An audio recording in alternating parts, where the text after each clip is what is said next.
Hello, this is Brian Betts, Superintendent of the Robbinsville Public Schools. This is a first in a series of informational videos we're putting out to answer the questions you have about the public question on the ballot November 7th, 2023. The first video, the one you're watching, will answer your questions about what is the public question. Video number 2 will venture into answering your questions about what if the state fully funds us and we don't need the full $4.8 million? What happens to that money? The third video will answer your questions about the risk involved in not doing anything. Number 4, we received a grant of about $6.8 million from the state. Why doesn't that fix our problems? And number 5, and the last video, why are we so concerned about the $2.7 million loss in state aid? So the first question, what is the public question and why is the amount $4.8 million? Well, we have an operating budget here in Robbinsville of about $60 million. We're looking to increase that operating budget by $4.8 million because we are predicting a budget shortfall next year, the 24-25 school year, of the school budget, a shortfall of about $4.8 million. That's why we're asking for that. And let me explain what that is. So why the $4.8 million? It literally fills two financial holes.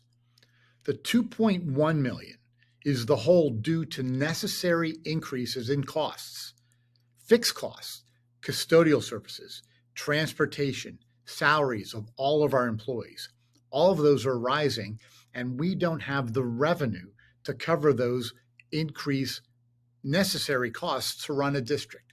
You need custodial services. You need bus drivers. You need transportation. You have to pay teachers. You have to pay staff members. It's a hole that we are predicting of $2.1 million. And please don't forget that a year ago, we were predicting a shortfall of about $2 million for those same things, and we experienced a shortfall of $2 million when we put our budget together in the springtime. So we're looking at a shortfall of revenue of $2.1 million due to necessary costs. Now, the $2.7 million comes from a potential cut in state aid. There'll be another video detailing where that's coming from, but it's a risk that we just cannot take. So if you put the 2.1 together with the 2.7 million, that comes to $4.8 million we are asking in the public question. So what do we get for the $4.8 million if we are successful? Well, that's the ironic part, and it's really sad. We don't get anything new.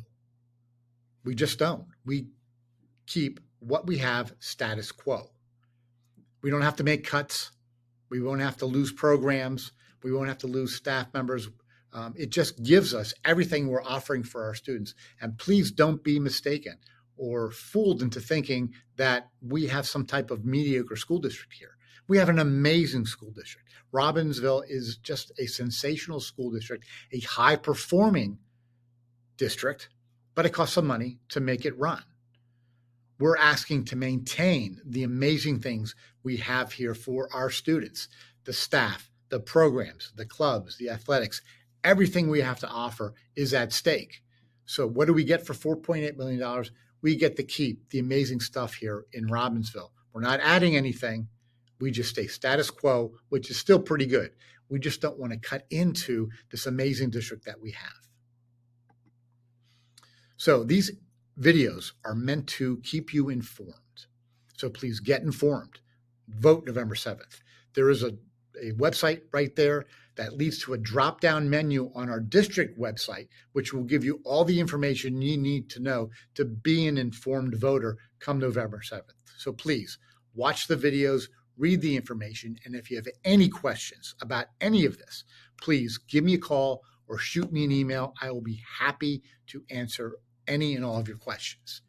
Thank you for listening and watching. And again, remember, vote November 7th. Thank you.